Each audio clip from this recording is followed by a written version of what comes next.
It's react time. Let's go. I feel like should have like a specifically react channel, you know? Hi guys, welcome back to another episode of Reacts. Just kidding, it's the first episode. The gaming killers, the internet's deadliest gamers. Let's see how that goes.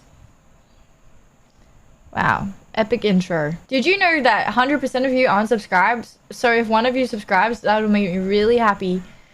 And it means a lot. There's a real statistics, I swear. Okay, let's get into it. Folks out there, gaming is their way to relax. The feeling of coming home from school or work, hopping into a voice call with the homies and playing some banter-filled matches, it's really a tough feeling to beat. It rejuvenates the soul, which is strange to me because I remember hearing all this stuff growing up in the 90s about how video games would rot. What was that? A fucking epic intro. That's what that was. Like and subscribe, or you gotta suck my toe.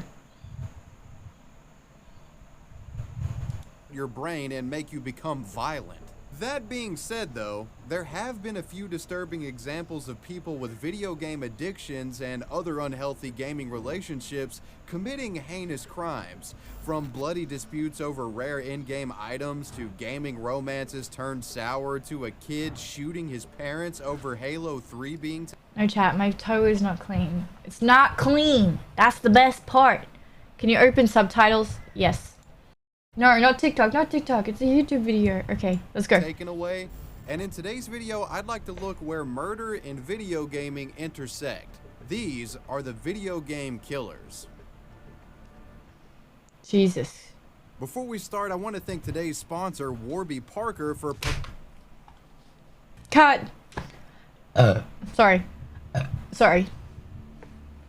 Our first story involves a small group of players from an old MMORPG discovering disturbing images posted to a Discord server. These what do you reckon it is? Eventually lead to a criminal RuneScape. investigation and the arrest of a deranged killer. This story begins with an online game called Perfect World. Perfect World International is an MMO that was released back in 2005.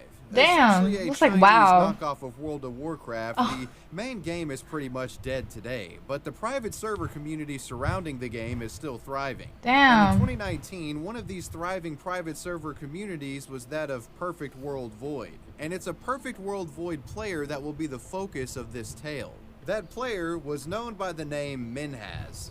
A highly active player inside this Perfect World private server, Minhaz was also an active member. He looks like his character. Like, very much so. Damn, never think I'd do anything over games. Yeah, like kill someone? Yeah, me neither. Oh, I love that. Looks like the kid from Home Alone grown. You kinda do. Member of the Perfect World Void Discord as well. In the Discord, he had a bit of a reputation and was known for being a troublesome troll of sorts. In particular, Minhaz was also known for being a staunch atheist, and he often left incendiary comments disparaging religion to the Discord server and in the game itself under the name Allah. Minhaz had a particular dislike for the religion of Islam, citing his hatred came from parents pushing their religious beliefs on him growing up. Now, Minhaz would often type in this sort of edgy / 4chan influenced dialect, so at times it was kind of difficult to tell if he was joking around. He really kept his intentions ambiguous at times. A lot of people wrote Minhaz off as being nothing more than just an edgy shit poster. So you might imagine when he sent the following message to a Perfect World Void community member on Discord, they probably thought he was kidding around. I just slaughtered my entire family and will most likely spend the rest of my life in jail if I manage to survive. His Discord associate replies, "Nani? I just woke up." The member likely thinking this was another one of Minhaz's trolling bits. Minhaz then replies, "I'm sorry, do you want the pics?" The friend replies, "Okay." Moments later, Minhaz begins sending over graphic photography showing 4 dead bodies covered in blood with their throats slit. Briefly in shock, the friend quickly replies, "That's not your family." Minhaz says, "It is." "If that's true, why did you do it? Hello? Is this another troll?" The apparent killer replies with, "No, I'm sorry to say." Minhas then stops replying for the time. In a state of panic, this online friend, who would later reveal himself to the media as being a man named Maroon Ayub, Oh my he would start God. contacting other members of the Discord, informing them of the situation and the photos that had been sent. And when presented the situation, other Perfect World Void members would confess to Maroon that Minhas had sent them the photos as well. The recipients of these horrifying photos would then band together and form Holy an shit. impromptu investigation team regarding the situation. Maroon and his associates were initially skeptical, thinking that perhaps the images were downloaded from the dark web or some shock site, and Minhas was simply using this as some sort of trolling campaign to mess with them. But after I mean, genuinely, you're on Discord and you think you've made a friend. Why would you think that of somebody? Oh, I couldn't imagine, like, the poor... I don't know if they were kids or whatever, but, like, shit, that's so awful. They're young enough to be living with their parents and stuff, like... I just dropped the spoon in my hand while listening to this. Literally, it's performing extensive fucked. reverse image searches on the photos that they had received, And it they weren't didn't- able to yield any results and couldn't find any other matches of what they were sent on the internet. It appeared that these photos that Minhas was in possession of were original photography, never before uploaded online. And with this realization, the group was facing the grim reality that Minhas was likely not joking in his messages. They were dealing with an extremely serious situation here. Moments after they had reached this conclusion, Minhas begins typing more messages to Maroon, explaining himself further. I know I'm a pathetic coward subhuman. I'll be turning myself in. Why did you choose murdering them though? I've been planning this for 3 years. Why? I started skipping university in the first year I entered. It was for mechanical engineering. Believe me, if I could rewind time, I would. But after failing half my subjects, I had to repeat my courses. It is here in second semester that I started getting depressed and became an atheist and ultimately created this plan. So for 3 years, I've been telling my parents I go to university, when actually I was just hanging out at the mall 4 days a week. The mall is on the same route as my university.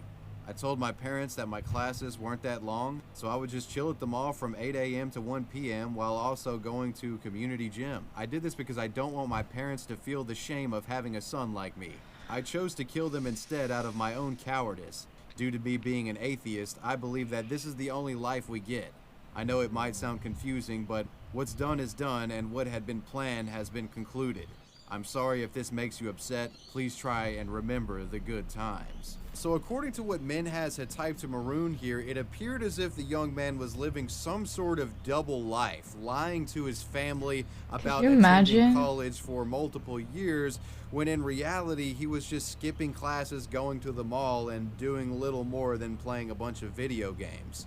And with this being college, there would be an eventual graduation date, and with this graduation date apparently looming, Minhas would decide to murder his family instead of simply going through the shame and telling the truth of what he had actually been doing for the past 2 years. Bruh. Maroon replies, "It honestly doesn't affect me. I'm just sad that you chose to go this way, though I am sure your family loved you since you were able to kill them through their trust of safety. Even if you were at your lowest spot, you can fight your way up. But as you said, what's done is done. I can't see why your actions make any good or sense, but you do. Murder remains a major crime of selfishness, though. I'm just sad that you chose to damage others and yourself. Though, why their lives and not yours?" Minhas says, "I'm a pathetic coward and subhuman. Since I'm an atheist, I believe there's no afterlife. So I was scared to die. Bro, And what I a wanted them to die so they sadistic didn't." fuck. The fact that he can string together sentences, like, straight after this all happened, just means he's a fucking sociopath. Like, Suffer knowing how much of a psychopath. pathetic subhuman I was.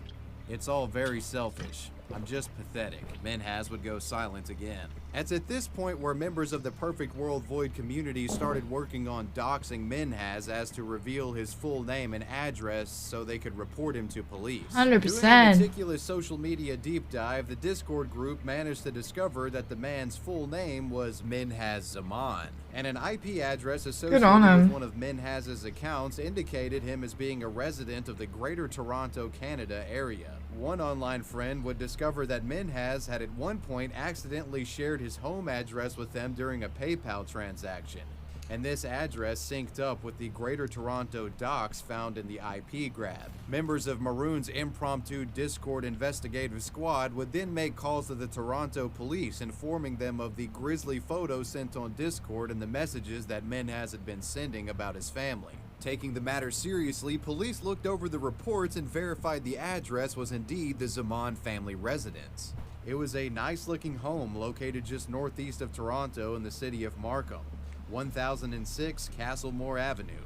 With a confirmed address in hand on the afternoon of July 28th, police would set out to the family home to perform a wellness check. When the squad cars arrived at the house, Menhaz noticed them outside and sent the following message over Discord. "The police are here. Goodbye." Moments later, cops enter the residence and are met with a horrifying scene. Police would discover the dead bodies of all four of Menhaz's immediate family members. Each had been brutally beaten with a crowbar and their throats slit. The victims included his 50-year-old mother, his 59-year-old father, his 21-year-old sister, and 70-year-old grandmother. In the wake of the gruesome discovery, Menhaz was immediately arrested and charged with 4 counts of first-degree murder. This Perfect World Discord killer had been taken into custody thanks to the help of the online community surrounding the game. It was later discovered by police that Menhaz had actually systematically executed his murders the day prior. On the afternoon of July 27th, his father and sister went to their respective jobs. Mother and grandmother would remain home with Menhaz. When his mother and grandmother would take a nap, that's when Menhaz started his killing spree, killing them in their sleep. After dispatching the two, Menhaz would log on to Perfect World and began messaging people about the killings on Discord. Several hours later, his sister would come home. The deranged man ambushes her at the door with a crowbar and slits her throat, killing her. Menhaz would do the same around midnight to his father when the man returned from work. A community is in utter disbelief after 4 people were found murdered inside this house yesterday. We are live on Man, that's so fucked. I just hope they at least went quickly. I hope he's spending the rest of his fucking life in misery. Man doesn't have an internet connection. I really hope he can't play any freaking video games ever in his life. Oh my god. Watching the text while lurking. Yeah, crazy. You don't want to disappoint. So man doesn't want to disappoint his fucking family, so he does the worst thing known to mankind ever. Avenue and He was lying, didn't want to face up to it. A source tells Yikes. they are the suspect's Just father, ruin your whole life mother, over it. grandmother, and sister. When news of the murder spread around the local community, the question being asked by everyone was why? Well, it turns out the explanation Menhaz had given to the Discord crew turned out to be mostly true, and that was actually his motive. Menhaz would confess that he killed his entire family to avoid being shamed by them for flunking out of college. The man cited that he had been lying to his family about college attendance as far back as 2015. A lie like this wasn't sustainable forever. But rather than eventually have to tell the truth to his family, in 2016 he hatched a... This looks like a perfectly normal family. Look at him. He looks happy. Fuck. What the fuck? Oh, I can move this? That's crazy. Okay. Damn, if I spoke, do you know the Muffin Man? The Muffin Man? Sorry, this is a bad time. Hi Brady, hi Yenna, what's going on? Yeah, we're watching, The Gaming Killers, the internet's deadliest gamers. Plan that dictated that he would murder all of his family on the day of his school's graduation ceremony. I think it's clear that this was a plan that he followed through with.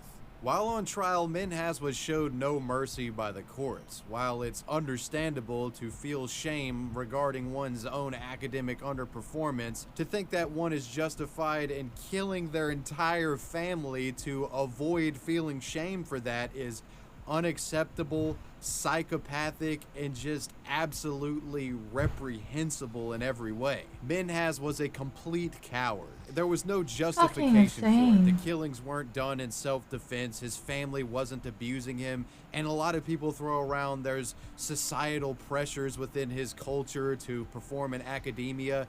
Alright, maybe, but that doesn't mean you kill your fucking family over it. During Nah, trial, fuck the no. judge presiding over the case had this to say. It is difficult to imagine a more horrific way to take a human life than by slitting the victim's throat. Mr. Zaman did so not just once, but 4 separate times over a span of hours. No right-thinking member of society would see any remote correlation between the imminent disclosure of the secret of Mr. Zaman's non-attendance at school and the vicious taking of the lives of the 4 people closest to him. In November of 2020, Discord quadruple murderer, 24-year-old Minhaz Zaman, would be sentenced to serve life in prison, with a chance of parole after 40 years served. Without the intervention of the Void Discord... What's that mean? You kill 4 people and then you're looked at for parole after 40 years? What? He was 24. So what, 60, he'll be 64 by the time he comes out. Maybe. But if he's good... Nah, that's fucked, man. Like... I don't know, that's so fucked up. community. So much has changed. I hate that so-called say life but can get out. Yeah, what's that? A life sentence. Justice system collapsed by then, lol Mal. Yeah, literally, like... Ugh. Ugh. So gross. It's possible that Minhaz could have gotten away with his heinous crimes. Perhaps if given time, he could have gone into hiding, fled the country, and assumed a new identity. But thanks to these mostly anonymous individuals, the self-described subhuman faced justice. And that is the story.